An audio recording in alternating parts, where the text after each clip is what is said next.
오늘은 결혼정보회사 미팅에서 피해야 할 대화와 아니면 대화의 주제에 대해서 말씀을 나눠보려고 해요. 첫 번째는 종교와 정치 이야기입니다.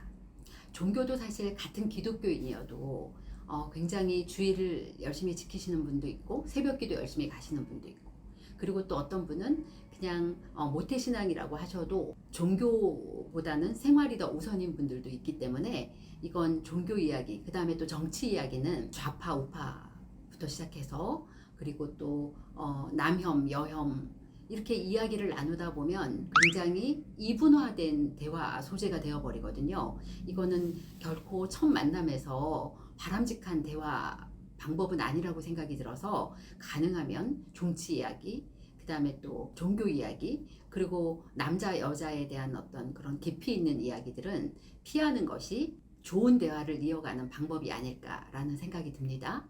두 번째, 호구 조사를 하는 듯한 질문은 피하는 것이 좋습니다.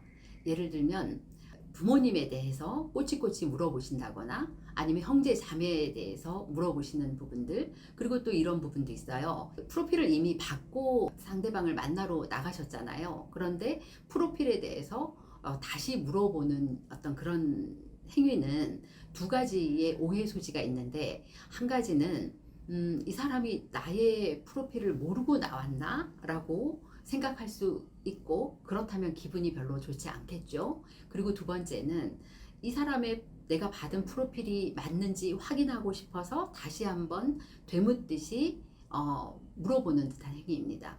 이것도 사실은 굉장한 결례가 되는 부분이기 때문에 첫 번째 만남에서 호구 조사를 하는 듯한 그런 질문들은 피하시는 것이 좋지 않을까라는 생각이 듭니다.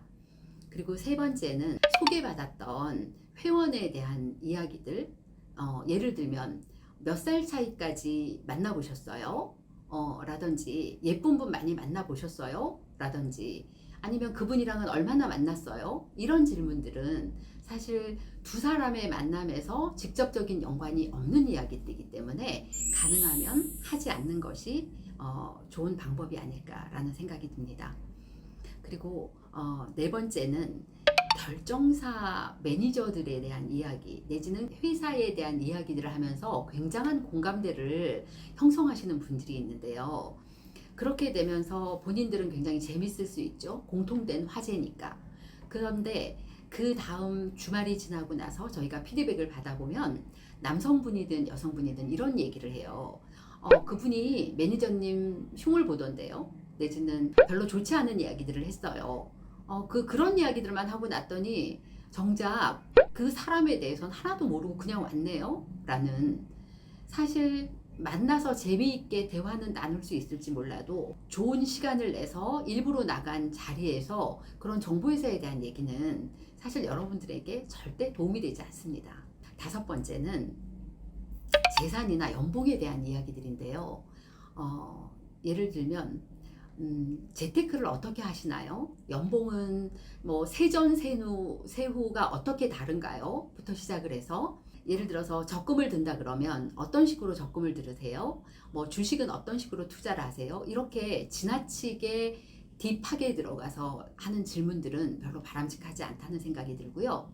그 다음에 프로필은 사실 사전에 다 알고 나가신 거잖아요. 그런데 정규직이냐 비정규직이냐 또는 계약직인데 유기계약직이냐 무기계약직이냐 이렇게 디테일한 질문들은 서로에게 결례가 될 뿐만 아니라 사실 첫 만남에서 두 분이 하는 대화치고는 좀 엇나간 대화가 아닌가 그런 생각을 합니다.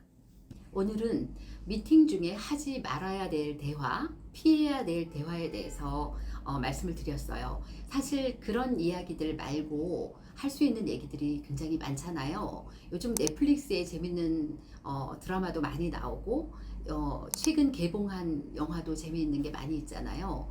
그리고 날씨 얘기, 그리고 또 주변에 여러 가지 공통 화제들에 대한 이야기로 분위기를 좋게 풀어가시는 대화로 마무리하시는 게 어떨까 그런 생각을 해봅니다. 메리미 TV 노현주였습니다. 감사합니다.